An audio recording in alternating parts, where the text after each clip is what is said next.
Ассаламу алейкум раматуллах. Я нахожусь сейчас в городе Евле, оказался здесь проездом. Это город, в котором я жил и в котором на меня было совершено покушение. Я заехал сейчас в магазин, вот рядом этот гипермаркет Ика Макси. Это тот гипермаркет, в который я обычно ходил, в котором я отоваривался. Чаще всего, чаще, чем другие магазины. И это то место, где изначально, по дороге, куда изначально меня планировали убить. И я хочу сейчас показать вам это место и рассказать показания Мамаева, которые он дал во время предварительного следствия. Итак, вот это мост.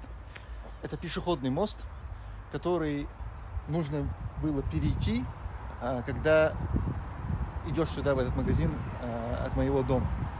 И, честно говоря, это бывало редко, что я ходил сюда пешком, но иногда такое бывало. И я, естественно, проходил через этот мост. Это единственный мост, который ведет к этому магазину. И он только пешеходный. Под ним проходит автомагистраль. Так вот, изначально план был такой, что меня планировали убить вот на этом мосту. Мамаев в своих показаниях говорит, что здесь он должен был идти мне навстречу. А предварительно до этого Мамаев говорит, что он весь этот маршрут проходил сам пешком, снимал его на камеру по указанию Хасханова Имрана. То есть они этот весь путь проделывали, неоднократно его снимали на камеру, очень тщательно это все планировали. И вот он рассказывает, значит, что изначально план был такой, что вот на этом мосту мы с ним должны были встретиться. Он должен был нанести мне несколько ударов ножом. Дословно он говорит, что Имран Хасханов ему якобы сказал, и не только Имран Хасханов, а еще человек, с которым он встречался в Грозном, какой-то, он не знает, кто это, но он говорит, очень серьезный человек с охраной, что все они ему говорили, ему достаточно будет там 2-3 ударов ножом, он типа слабый, больше ему не нужно, просто нанеси 2-3 удара, и он умрет, после этого, мол, убегай. Так вот, самое интересное, это план, если бы его арестовала полиция, что он должен был сказать. Мамаев говорит, что в случае ареста полицейскими, то он должен был рассказать им версию, что якобы он шел по этому мосту, я шел навстречу, и ни с того ни с сего я посмотрел на него и сказал, ты что тут как гей ходишь с бритым лицом?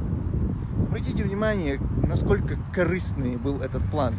Зная, что у меня бэкграунд, так скажем, моя история, она тесно связана с бородой, она связана с сфабрикованным обвинением, что я якобы уехал в Сирию, воевал в запрещенной террористической организации. Это говорит о том, что я типа радикал, то есть у меня какие-то там радикальные взгляды, и я проявляю нетерпимость к людям, которые не носят бороду. И таким образом я типа до него докопался, и он, типа бытовая была ссора, и в результате этого он ударил меня ножом. Настолько мерзкий, гнусный и корыстный план. К счастью, этому не суждено было сбыться. У них планы вообще изменились. Когда, после этого им пришлось разъехаться. Мамаев вернулся, оставил здесь Хасханова, вернулся обратно в Москву. И после этого, ему пришлось уже одному сюда возвращаться, и этот план у них таким образом сорвался. Но как бы там ни было, я просто задумывался над этим планом в случае попадания в руки полиции. Это же надо так придумать. Не просто сказать, что там что-то слово за словом у нас там, не знаю, мы столкнулись там плечами. Нет, а именно такой подтекст нетерпимости. И нетерпимости, которая связана с бородой. С бородой, там, с какими-то нетрадиционными движениями. То есть я же не просто так ему говорю, ты что тут ходишь как гей с бритым лицом. Это должно было меня скомпрометировать в глазах шведских правоохранительных органов. Они должны были, типа, сразу расположиться к нему. Подумать, ты смотри, какой нетерпимый исламист, гомофоб и ненавистник людей, мужчин, которые бреются.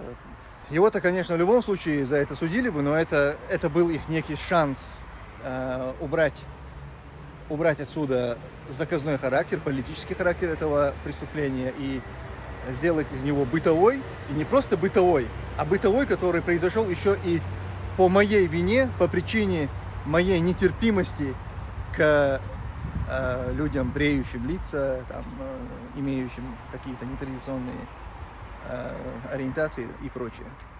Но они полагают, а Всевышний располагает.